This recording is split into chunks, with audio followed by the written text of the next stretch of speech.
Factorisation of quadratic expressions. इस video में हम क्वाड्रेटिक एक्सप्रेशंस की फैक्टराइजेशन को समझेंगे। फैक्टराइजेशन का मतलब होता है फैक्टर्स में सिंप्लीफाई करना या फैक्टर्स में किसी चीज़ को लिखना। क्वाड्रेटिक एक्सप्रेशंस वो एक्सप्रेशंस हैं जिनमें डिग्री 2 आती है। इनकी जनरल फॉर्म होती है a x square plus b x plus c. यहाँ पर ए बी और सी नंबर्स हैं, एक्स वेरिएबल है। तो अगर हम पहली टर्म में देखें तो वेरिएबल की पावर 2 है और दूसरी टर्म में वेरिएबल की पावर 1 है और तीसरी टर्म में वेरिएबल मौजूद नहीं है। और जिनमें टर्म्स में वेरिएबल मौजूद है वहाँ पर जो हाईएस्ट पावर बनती है वो 2 होती है। तो क्वाड्रेटिक एक्सप्रेशंस ऐसे एक्सप्रेशंस हैं जिनमें वेरिएबल की हाईएस्ट पावर 2 हो, और ये जो हाईएस्ट पावर होती है इसको हम डिग्री भी कहते हैं। तो इसका मतलब है कि जो क्वाड्रेटिक एक्सप्रेशंस हैं इनकी डिग्री 2 होती है।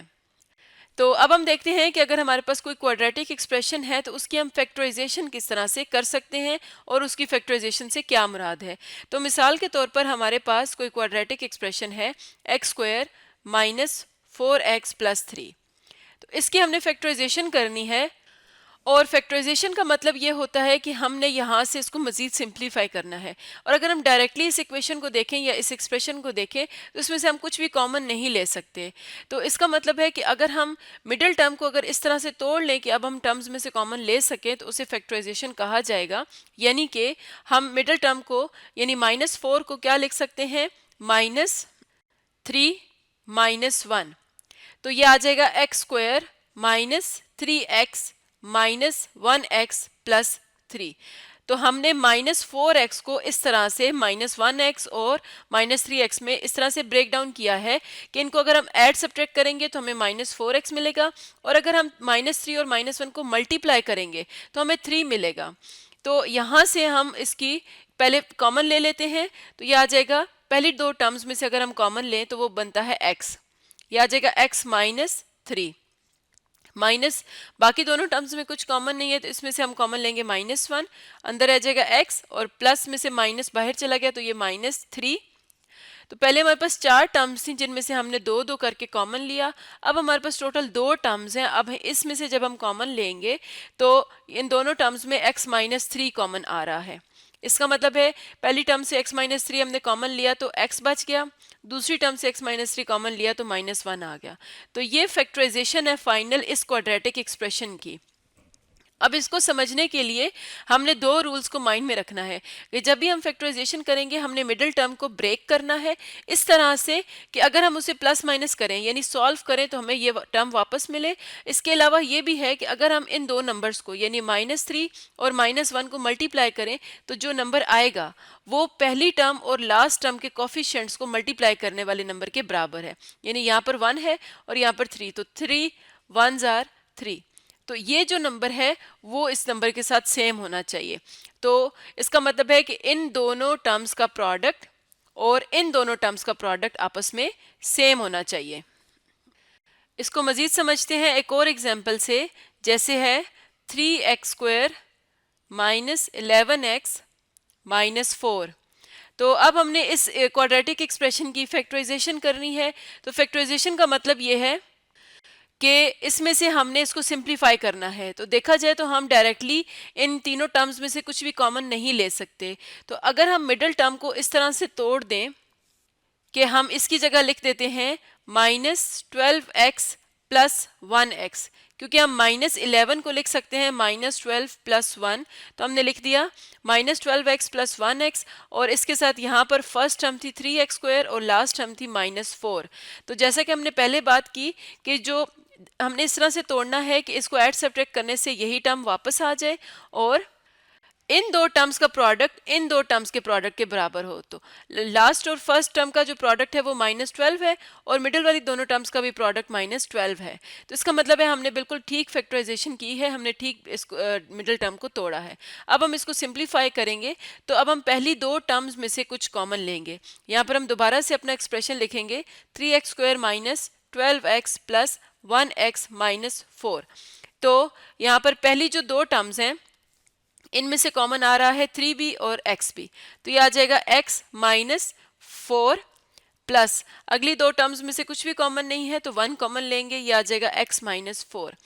जब हमने पहली दो टर्म्स और आखिरी दो टर्म्स में से कॉमन ले लिया, अब जो टर्म्स न्यू आएंगी इनमें अगर हम देखें तो इसमें जो ब्रैकेट के अंदर वाली टर्म है ये सेम होनी चाहिए, तो ये हम कॉमन ले लेंगे x माइनस 4 और यहाँ रह जाएगा 3x प्लस 1। तो ये हमने फैक्टराइजेशन कर ली इस एक्सप्रेशन की। इसी तरह से एक और एग्जाम्पल से इसको मजीद समझते हैं। अगर हमारे पास इस तरह का एक्सप्रेशन हो 2x square minus 5x minus 3, तो अब हम यहाँ पर इसकी फैक्टराइजेशन करेंगे, यह आ जाएगा 2x स्क्वायर और यहाँ पर हम इसके साथ इसको इस तरह से डिवाइड करेंगे, माइनस 5 को हम लिख सकते हैं माइनस, यहाँ पर प्लस लगा देंगे, यह आ जाएगा माइनस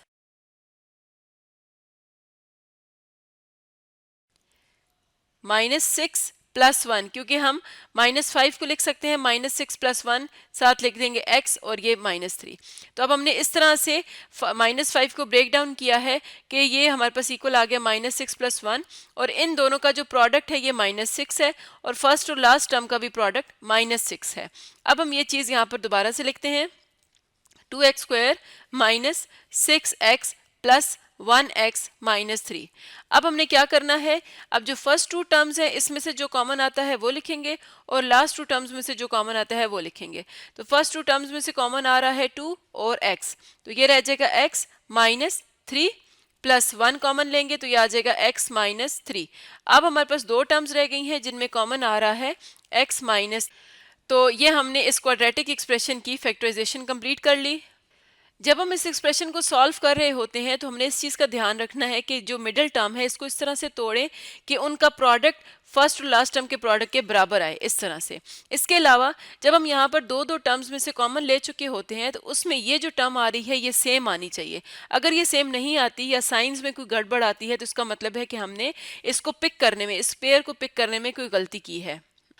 अब यहाँ तक तो जो हमने मिडिल टर्म को ब्रेक डाउन किया है वो हमने सिंपली ब्रेक कर लिया क्योंकि ये छोटे नंबर्स थे, लेकिन हम अगर इस तरह का प्रॉब्लम कंसीडर करें जिसमें हम लिख सकते हैं 2x square minus x minus 15, तो अगर हम यहाँ से देखें तो हम अब माइनस x को किस तरह से ब्रेक डाउन करें कि हमें माइनस 15 मल्टीप्लाई बाई 2 माइनस 30 मिल जाए।